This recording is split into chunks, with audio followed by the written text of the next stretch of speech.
रात का समय होता है कि शहर के ऊपर से एक बाज गुजर रहा होता है।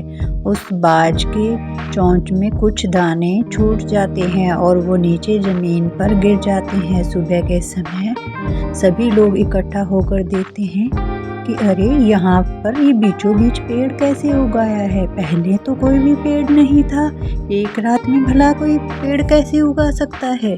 अरे ये पेड़ तो बिल्कुल काला है, वरना पेड़ों का रंग तो हरा होता है। सभी लोग कहते हैं कि चलो कोई बात नहीं। तभी बुढ़िया दादी आती है, कहती है कि ये कोई बुरा संकेत है, तुम सबको ध्यान रखना चाहिए। और गांव के लोग पेड़ के नीचे अपने पशु बांधना शुरू कर देते हैं।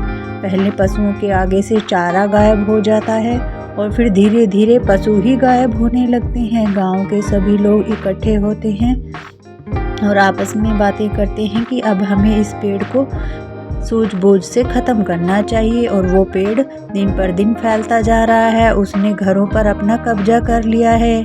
और जो बच्चा पेड़ के नीचे खेलने जाता है वो कुछ समय के लिए तो दिखाई देता है, लेकिन धीरे धीरे वो पेड़ न जाने उस बच्चे को भी कहाँ गायब कर देता है। सभी लोग बहुत परेशान होकर राजा के पास चले जाते हैं। राजा इतने लोगों को परेशान देखकर पूछते हैं कि क्या हुआ, तुम सब लोग क्यों आए हो। और राजा उस पेड़ के पास पहुंचते हैं, मंत्री से कहते हैं कि हम कुछ देर इस पेड़ को देखना चाहते हैं। और गाँव में यह घोषणा करवा दी जाती है कि जो भी इस पेड़ को नष्ट करेगा उसे राजा की तरफ से मुंह मांगा इनाम दिया जाएगा। गांव के सभी लोग बहुत परेशान हैं। राजा कहते हैं कि तुम सब चिंता न करो, जो भी इस समस्या का हल करेगा वो जो चाहे पा सकता है। अगर वो मेरी मरने के बाद राजा भी बनना चाहे तो वो राजा भी बन सकता है। राजा को लगा कि सब लोग लालच में आकर जरूर इस पेड़ को ख़त्म कर देंगे। लोगों ने अलग अलग तरीके से, कुछ ने पंडितों को बुलाकर उस पेड़ को ख़त्म करना चाहा, तो कुछ लोगों ने उस पेड़ को आग से ख़त्म करना चाहा। पेड़ के चारों तरफ बहुत सारा मिट्टी का तेल और लकड़ियां डालकर आग लगाई गई, लेकिन पेड़ फिर भी ख़त्म न हुआ। उसे हाथियों से खिंचवाया गया, लेकिन पेड़ टस से मस न हुआ।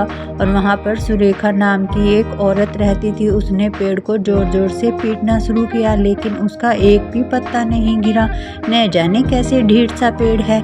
मैं ऐसा करती हूँ, पूरी रात इसका पहरा देती हूँ, अब देखती हूँ कि रात में ये कैसे बच्चों और जानवरों को गायब कर देता है। जैसे ही वो रात को अच्छी तरह सो जाती है, तब रात के समय ना जाने वो भी कहाँ गायब हो जाती है। अब उस पेड़ की जड़ें गांव के घरों में भी फैलने लगी थी। उसका गांव के घरों पर कब्जा हो चुका था और गांव के सभी लोग अपने घर से बाहर निकलने में डरते थे।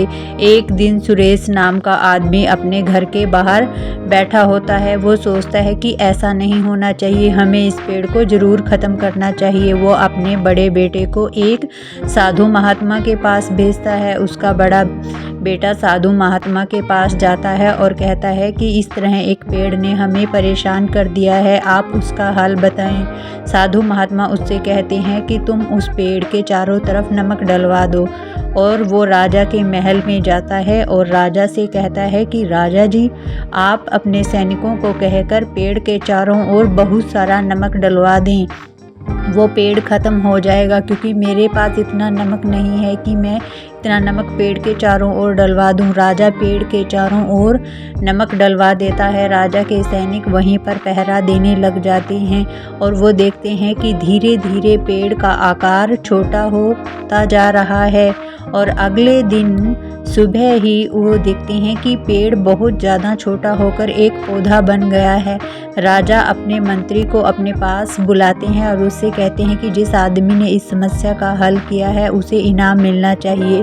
और वो आदमी मंत्री से कहता है कि आप जो चाहें मुझे इनाम में दे सकते हैं। मंत्री कहते हैं कि राजा ने आपको मुंह मांगा इनाम देने के लिए कहा है, तो ठीक है, आप मुझे 100 मोहरें दे दें और मेरे लिए एक अच्छा सा घर बनवा दें और मेरे घर परिवार का खर्चा राजा की तरफ से उठाया जाना चाहिए।